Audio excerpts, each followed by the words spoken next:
Eu embarquei naquele voo com o mesmo cuidado calculado que aprendi a aplicar a cada espaço fechado e imprevisível desde que meu filho nasceu. Não era uma viagem longa, mas era um avião cheio, com corredores estreitos, ar reciclado e pessoas ansiosas por chegar, um cenário que exige de mim uma atenção constante e silenciosa. Antes de sair de casa, fiz o ritual que ninguém vê quando decide julgar uma mãe em público. Escolhi a roupa mais macia que ele tolera, organizei os fones abafadores de ruído, separei a garrafa de água na temperatura certa, expliquei cada etapa do voo, do embarque ao pouso, como quem desenha um mapa para atravessar um território hostil. Ele ouvia atento, repetindo frases curtas para se organizar, enquanto segurava firme o objeto pequeno que o acalma quando tudo parece grande demais.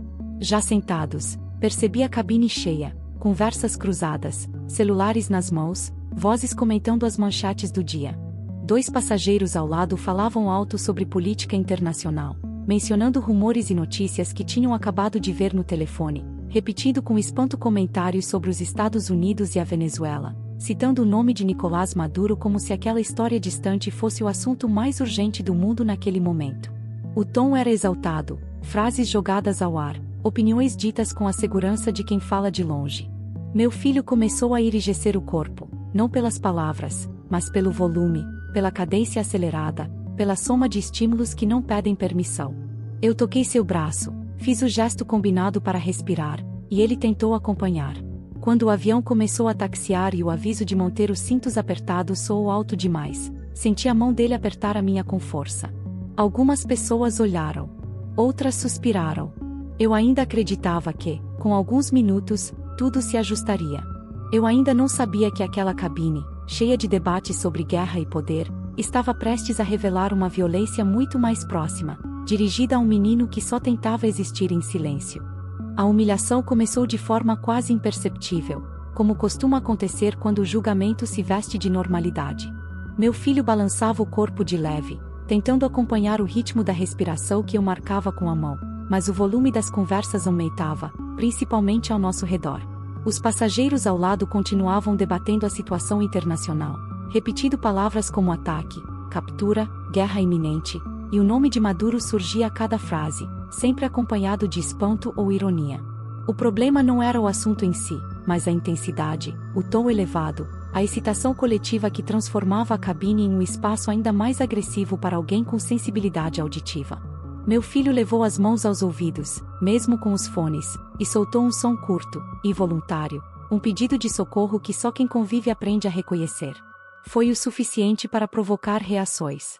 Um homem algumas fileiras à frente virou o rosto e reclamou alto que avião não era lugar para isso. Uma mulher murmurou que crianças assim deveriam viajar em horários especiais. Eu pedi desculpas, como tantas vezes fiz sem dever, expliquei que ele era autista, que estava tentando se regular, que aquilo passaria. A resposta veio seca, carregada de impaciência, dizendo que todos ali tinham problemas e que ninguém era obrigado a suportar cena.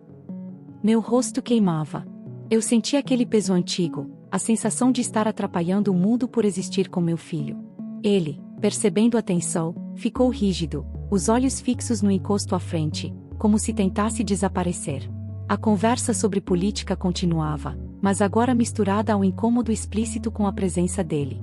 A cabine parecia menor, o ar mais pesado. Eu estava ali, espremida entre manchetes globais e a violência cotidiana de quem não tolera o diferente. A prova concreta de que aquilo não era birra, exagero ou falta de educação surgiu de um gesto simples e devastadoramente honesto. Meu filho soltou lentamente os fones, não por desafio, mas porque o som abafado ainda era demais. Ele apoiou a testa no encosto à frente, alinhou o corpo no assento e ficou absolutamente quieto. Não chorou, não gritou, não se debateu. Apenas parou. Era o limite dele. Um limite físico, neurológico, humano. O contraste entre o silêncio que ele produziu e o barulho da cabine foi imediato. Aos poucos, as conversas ao redor começaram a cessar, não por empatia inicial, mas por estranhamento. Aquele menino imóvel, respirando com dificuldade controlada, obrigava as pessoas a olhar. Uma comissária se aproximou, não com bronca, mas com cautela, observando de perto. Eu expliquei novamente, agora com a voz firme apesar do nó na garganta, que ele precisava daquele momento para não entrar em crise, que forçar seria pior. Ela assentiu. Pediu silêncio ao redor e solicitou que os passageiros colaborassem. Pela primeira vez desde o embarque, a conversa exaltada sobre guerra, ataque e captura cessou por completo naquela área. Meu filho estendeu a mão e tocou meu pulso com a ponta dos dedos, um gesto mínimo que para nós significava pedido de ancoragem. Eu segurei sua mão e senti a respiração dele desacelerar. Não havia discurso que explicasse melhor do que aquele corpo parado, e pondo uma pausa involuntária em meio a um voo cheio de certezas barulhentas sobre o mundo. A reviravolta social não veio com aplausos nem pedidos formais de desculpa, mas com algo muito mais raro: contenção coletiva. Um passageiro levantou a mão pedindo silêncio a outro que ainda cochichava. A mulher que antes reclamara desviou o olhar, visivelmente constrangida.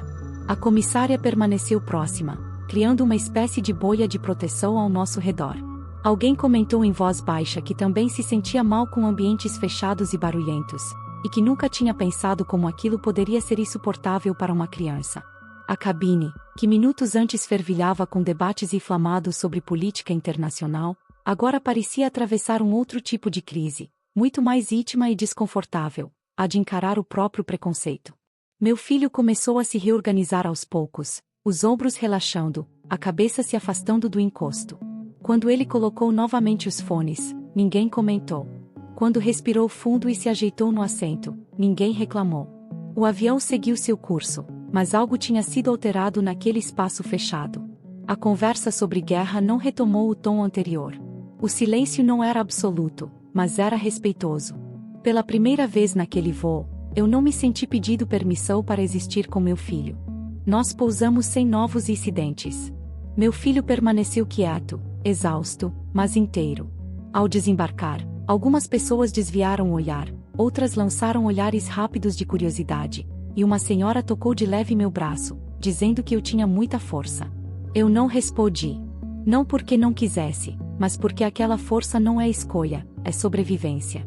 Enquanto caminhávamos pelo corredor do aeroporto, pensei em como o mundo se mobiliza rapidamente diante de conflitos distantes, de guerras televisionadas, de nomes poderosos repetidos em manchetes, mas ainda falha em enxergar a violência cotidiana que acontece a poucos centímetros de distância, dentro de um avião, contra uma criança que só precisa de silêncio.